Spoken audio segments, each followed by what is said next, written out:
In this video I will be discussing if Mercedes Moné's run after WWE has been overrated or fairly rated. In 2022, Mone and Naomi won the women's tag titles at WrestleMania 38. They would go on to reign for 46 days until they both walked out of the company because of a creative dispute with WWE. Naomi would go to TNA, and Mone would end up going to New Japan Pro Wrestling. I don't blame either one of them for walking out of the company. Vince's booking was horrible for decades and they had every right to bet on themselves and leave the company. There was nothing unprofessional about it. I just hate the way the company made them seem like the bad people in that situation. Mone would go on to debut in New Japan Pro Wrestling at Wrestle Kingdom 17 in 2023. She would end up becoming the second ever IWGP Women's Champion. She would only hold the title for 64 days and then she would go after the new Strong Women's Championship. Unfortunately, Mone would sustain an ankle injury that kept her out for almost a year.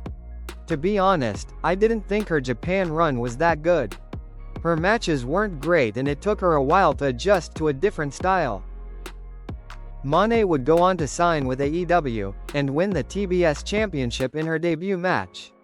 Also, she would win the New Japan Strong Women's Championship. She had a whole episode of Dynamite built around her debut and it was a big deal. Mone was a face at the time and I think that was a bad idea. Willow Nightingale was a super over and making the crowd choose between them was a bad decision by Tony Khan. The match between Mone and Nightingale on the other hand was great. Mone would get a bodyguard in Camille Brickhouse. It made sense for Mone to have someone protect her because she turned heel at that point. This was a pretty big opportunity for Camille to get a big spot like this. Unfortunately, the on-screen chemistry between them was either non-existent or just bad. It wasn't a good partnership at all. Camille would end up being fired by Mone and then disappearing off TV. It was a good idea at first, but then the aftermath was bad. Plus, they didn't even have a match to end the storyline between them. After months of defending her TBS championship, she would lose the New Japan Strong Women's Championship, but then go to different independent companies around the world and capture their world title. Not only that, but she is traveling to these countries, she's doing meet and greets, she's drawing more fans to the shows, and with her appearing with the titles on AEW TV, she's making those companies more known.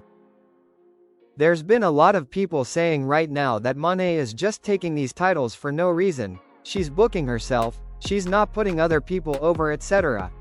I strongly disagree with those statements. Mone has been doing a great job with these titles. She's a massive star, so for her to hold these titles, get people to attend the indie shows, and draw more revenue is awesome for those companies. Not only that, she's putting on great matches and being a great heel. At the same time, whoever beats her for those titles, will be solidified as a star and a big name for beating Mercedes. She's not overrated at all and she's actually benefiting women's wrestling. She's not the best on the mic, but her heel work and in-ring prowess proves she's one of the best of the last 10 years. What do you guys think? Is Mercedes Mone overrated or is she one of the best? Please comment, like, share, and subscribe for more content like this.